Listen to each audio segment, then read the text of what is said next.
So, magandang hapon mga kabay. Meron po akong estimate dito. 39070C. Pangatlo po to.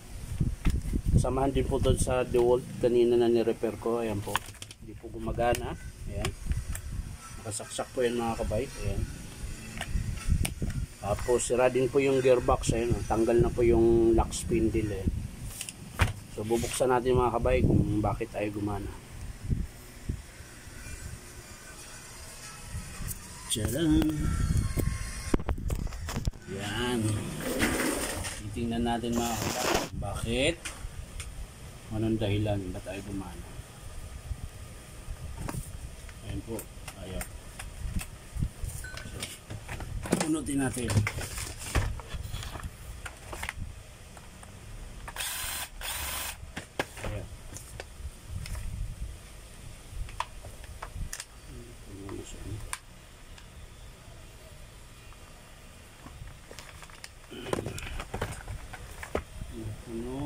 Alikabok.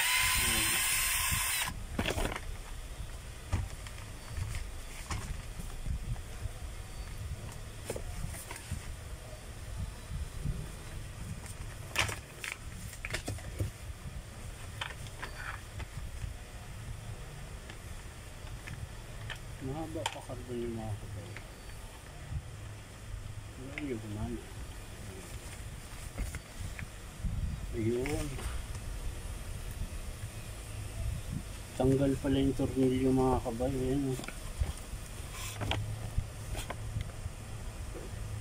Ayan po. Ayan.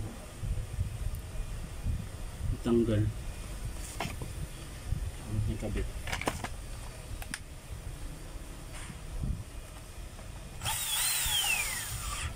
Ayan.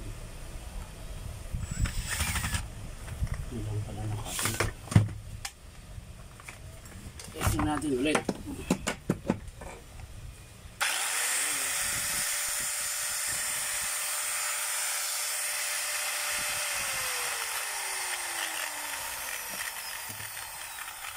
Gumagana siya mga kabay.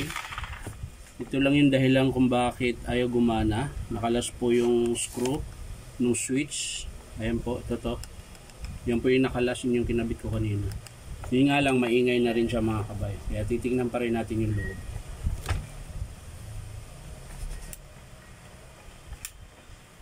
Kung bakit siya maingay.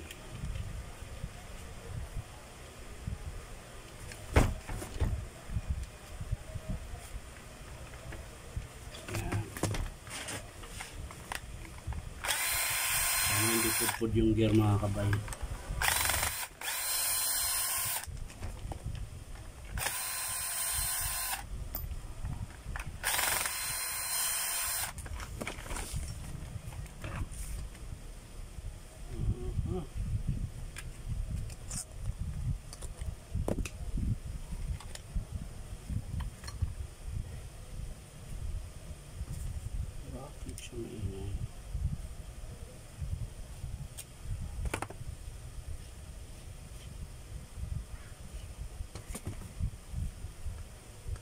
Yun mga kabay, sumasayo din pala. Yun nyo po to, maluwag din to mga kabayan. Yun nyo. Yan. Tingnan nyo po yung peel ko.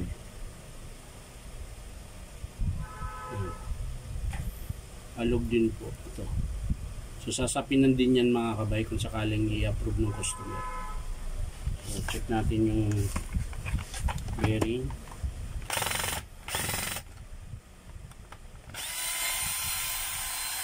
Yung gear niya mga kabay. Natin bakit maingay.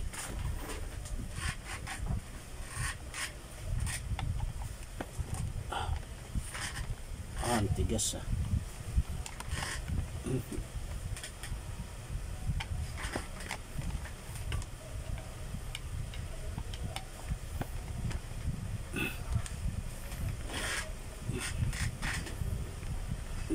Ang tigas.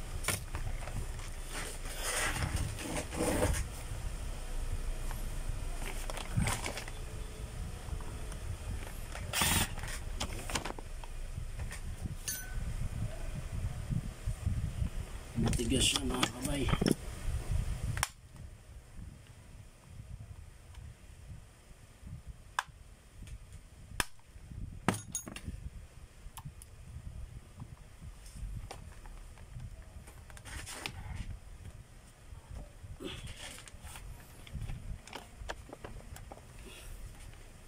Grabe naman.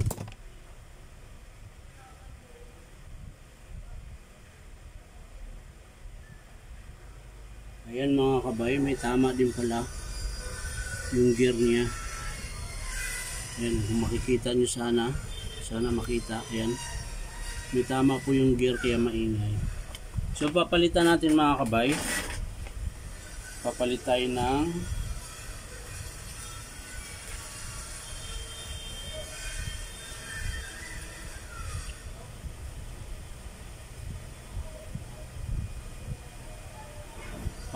ng gear in pinion. Ito yung pinion mga kabay. Ito naman yung gear sa loob, tsaka gearbox. Yan. So yan lang po papalitan mga kabay. Yung carbon nya, mahaba pa mga kabay yung carbon. Turig naman po yung carbon. Ayan. So hindi natin papalitan. So ang papalitan lang natin mga kabay yung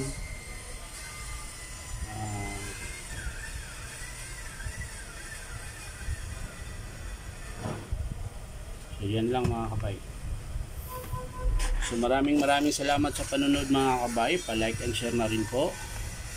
So kita-kits tayo sa susunod na mga video mga kabay. Maraming salamat. Bye bye.